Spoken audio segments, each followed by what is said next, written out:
We're going to talk today about the Advanced Applied Neuroscience perspective in terms of early coaching sessions and why it's so important. KCI is an international training and certification organization. If you don't know about us, you're welcome to check out our program.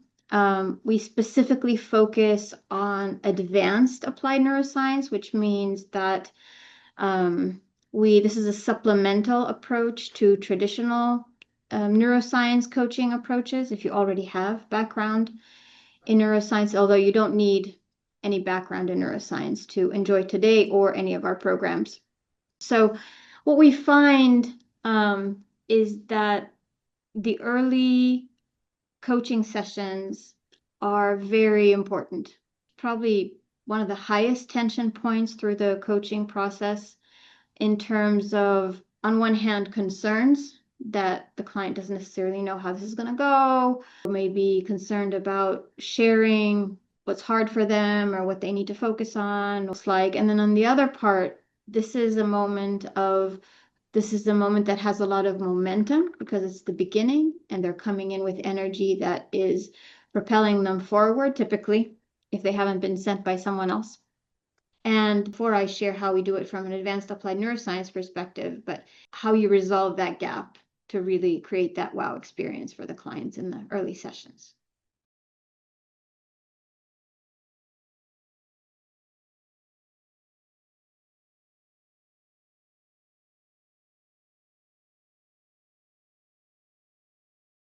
Just a quick shout out. There are people in the room who have taken KCI foundations, KCI certification, multiple levels of certifications. I just want to thank you for joining us. That is lovely to have you here.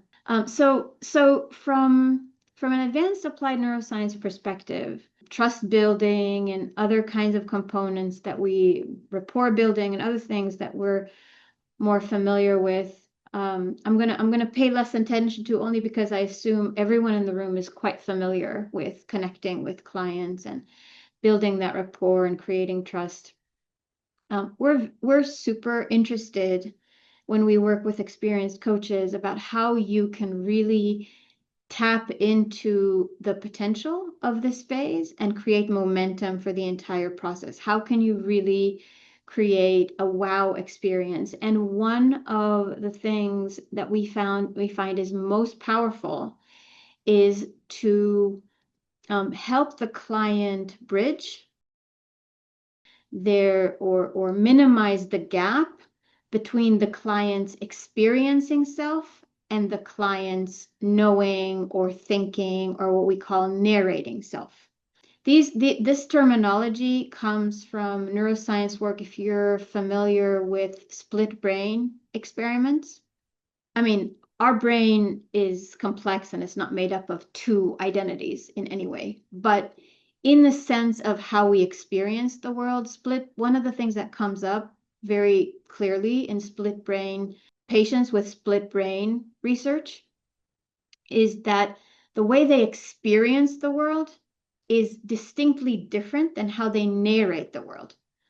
Their right brain, subconscious limbic brain is registering the world one way, and they're actually reacting to the world based on that limbic experience-related brain. And then their narrating self tells a whole other story and makes sense of things. This is the prefrontal cortex, left brain, primarily. I'm generalizing. The brain works all together. Yeah, it doesn't like split into pieces and works like that. I'm grossly generalizing.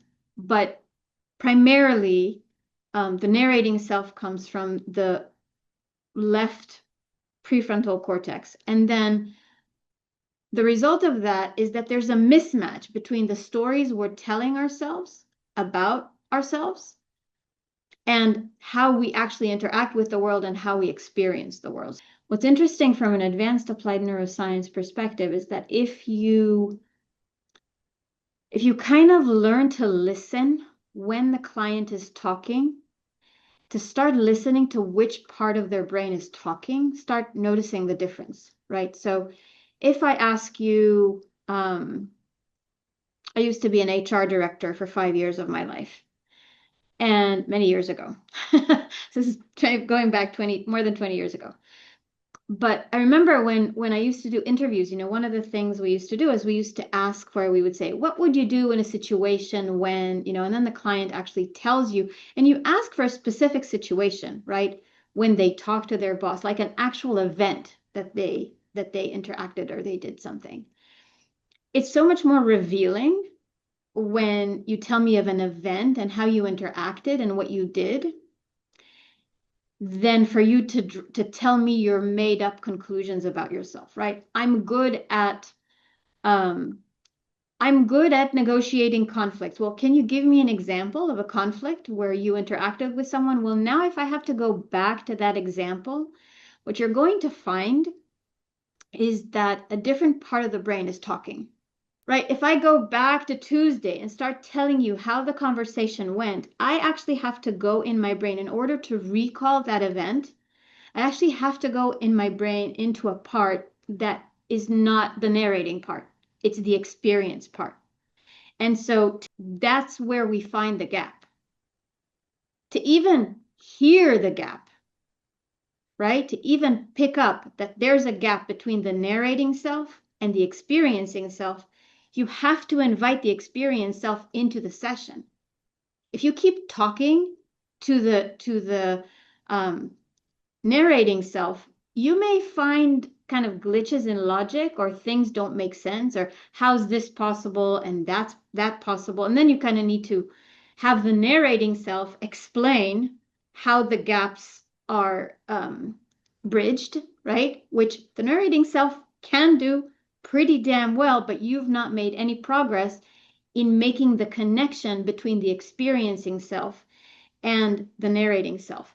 And I want to spend just a minute to tell you about the difference between the wow experience of the narrating self having an insight because you just presented two incongruent pieces of the narrating self versus the wow experience that a client has when the narrating self meets their experienced self.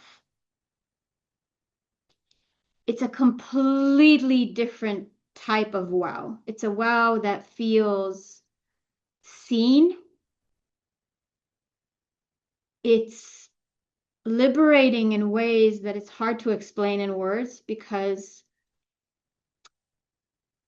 it's like the wow of an insight is like, oh, wow, that's really interesting. That's fascinating. The wow of when the narrating self and the experienced self of the same person meet is this visceral whoosh. It's an actual physical reaction. And it's very powerful. And when you can get there, and if you bring both of those into the room and you help the client make peace between both of them, it doesn't need to take long. Like, we literally can do it in 3 sessions. The people around the room who've done it can tell you it's not a big production to do this. When you do this right, when you're able to bring both their narrating self and their experience self to meet each other, it's a very, very powerful wow experience for the client. And the interesting thing that happens when we actually realize their stories and how empowering that is, that we realize their stories, we can use other stories. The amazing thing about that also, when you can do that in 3 sessions in the way advanced applied neuroscience approach goes about it, is because traditionally, if there's a dissonance between the experiencing self and the narrating self, because you're only talking to the narrating self primarily, not exclusively, but primarily in traditional coaching, if you're discovering a dissonance, now you have to figure out a way to expose it to the client. You need to expose it to the client. It's not the client's experiencing self who is telling the client's narrating self that there's a different discovery here. It's you as an outsider, as a coach, now has to show the client the dissonance. The beauty of doing this, the beauty of kind of allowing the client to bridge the gap themselves, is that it's their own self-experiencing, it's their own experiencing self telling their narrating self something insightful, helping to resolve that dissonance. Which I think, so part of it is the discovery, part of the wow of this, part of the energy for the entire coaching process is the discovery of it, sure. But a big part of it is resolving that dissonance. And that's why it feels so relieving. That's why it feels so freeing and energizing. Because it's the client that now it feels empowering rather than someone else is guiding me and someone else is giving me insight. And now I have to depend. It's starting to feel really great about the coach. The coach is a great coach. They've given me insight, right? Rather than I'm really enjoying me in this process. Me in this process in working with this coach feels powerful, feels insightful. I'm able to access more of me, which is by far a much greater energy generator than enjoying a great coach. And then narrating self is so sure that it knows, and what it knows is the truth, right? That it's quite amazing. And to start fracturing that a little bit, to say, wait, is this narrating self actually right about you, yeah. And I just find that it's fascinating when it's the experiencing self that can come in and say, no, actually that's not true about me. I think that's an amazing experience for a client to have. I mean, sometimes it's accompanied by sadness and grief.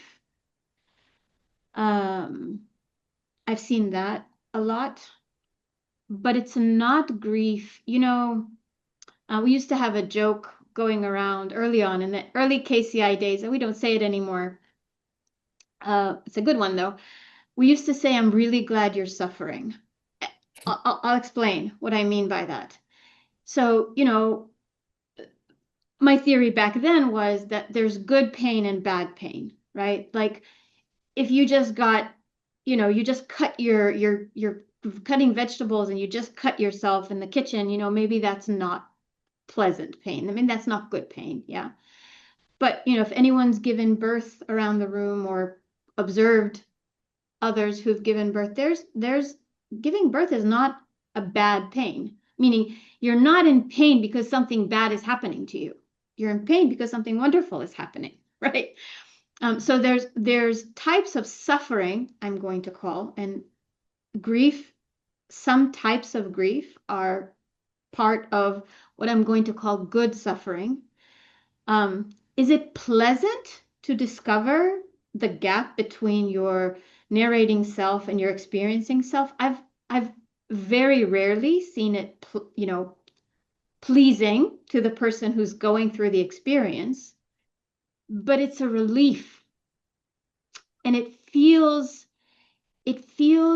so resonant with me and what's hard for me and who I am, that it feels like a breakthrough. It feels like, okay, now that I know that, let's move forward.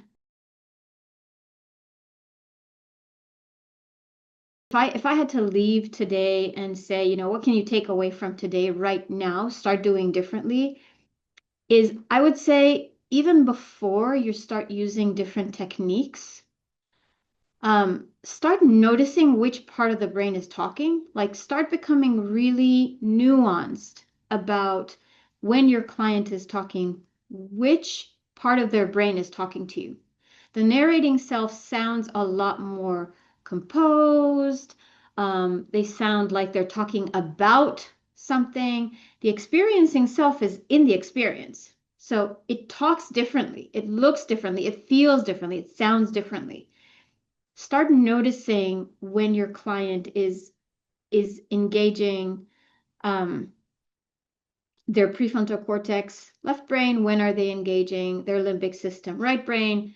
Start noticing the differences, and maybe even a little, if I had a little, like, push you just a tiny little bit further, if you're willing, start asking yourself, when, at which moment in the coaching process do I want to engage more of the prefrontal cortex narrating self?